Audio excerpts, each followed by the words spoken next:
In my previous video, BDSM versus the wisdom of repugnance, I thoroughly attacked Leon Cass's notion of the wisdom of repugnance. The idea that one can tell if something is objectively bad by if one has a gut feeling of repugnance. But it's also important to recognize that there is no wisdom of attraction either. Just because one has a gut feeling of appreciation and respect doesn't make the subject inherently good. An extreme example of this is pedophilia. When the pedophile looks at the subject of their desire, there is an automatic feeling of pleasure, a release of dopamine or whatever, the same way it is for those of us who are attracted to adults. It feels good, but pursuing that desire would be inherently bad, regardless of the pedophile's personal feelings of attraction. A lesser but still worrisome example is the desire for unhealthy food.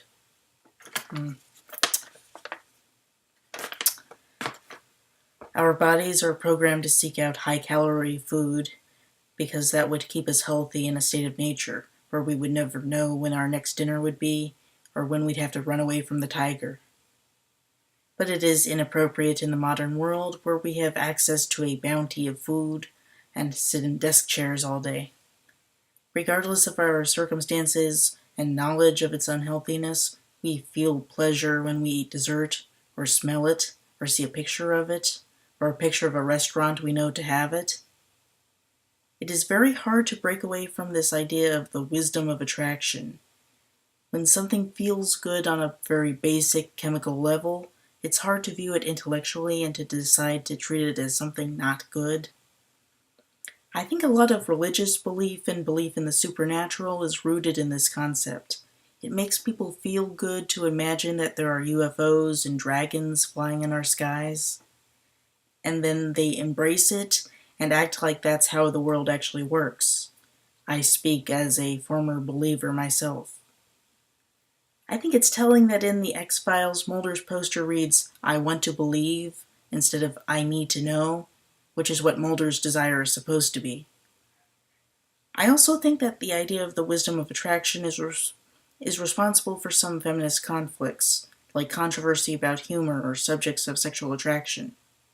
When feminists criticize some problematic bit of humor, a common line of rhetoric is, "This is not funny," which is a problematic argument because humor is subjective.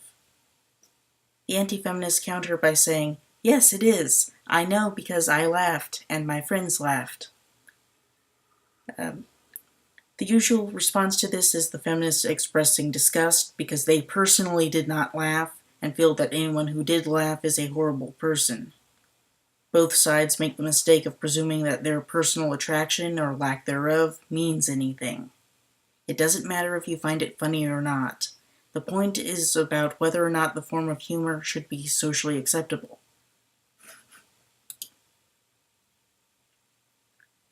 This also applies to sexual attraction. A lot of what I criticize as sexist for demeaning women and presenting them in a lot of sexualized situations, I personally have found sexy. I am bisexual. I feel sexual attraction towards women. I feel no shame about this. This is not a result of me being sexually repressed. I criticize it because it's sexist. When I look at attractive women, chances are I'll feel turned on. Except with Cortana, I've never got that appeal. When I show an attractive woman and describe her sexualization, it's an easy bet that I feel some attraction. I don't usually talk about this because I don't feel that my feelings of attraction or repugnance are relevant to feminist analysis. When the anti-feminists then criticize my analyses, they tend to make these appeals to the wisdom of attraction. They assume I'm straight and say that because the men are attracted, that makes it okay. Some of them get really pissed off and act like I'm trying to steal their right to feel attraction.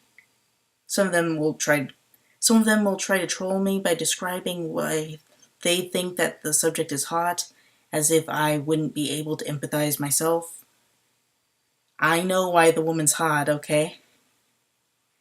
It's fine if they think that I'm straight and are able to understand that the wisdom of repugnance is flawed and dispute that, but they never make the connection that the wisdom of attraction is flawed too.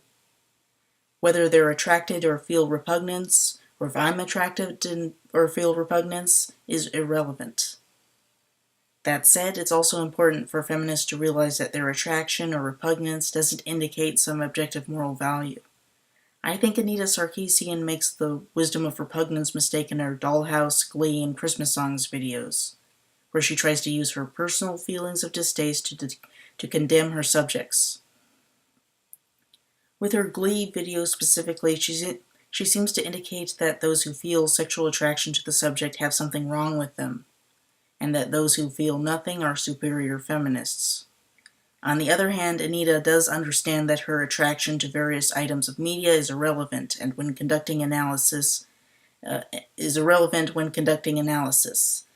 she has started to say in each video that one can be a fan of something and still criticize its more problematic aspects to try to stay off her more ignorant critics.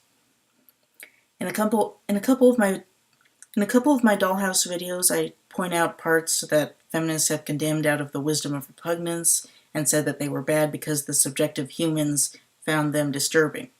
I point out that because I'm a masochist with fantasies of being forcibly dominated by hot people like these, I personally find the scenes attractive. It's Alpha torturing Claire Saunders with a scalpel threatening her, and Bennett torturing Echo with the table device. I personally feel attracted. They personally feel disgusted or disturbed. Both are irrelevant. I hope people understand that I bring this up to dispute the idea that subjective reaction means anything, not to counter repugnance with attraction, because attraction doesn't really mean anything either. Repugnance is irrelevant, attraction is irrelevant. Only the objective fact is relevant.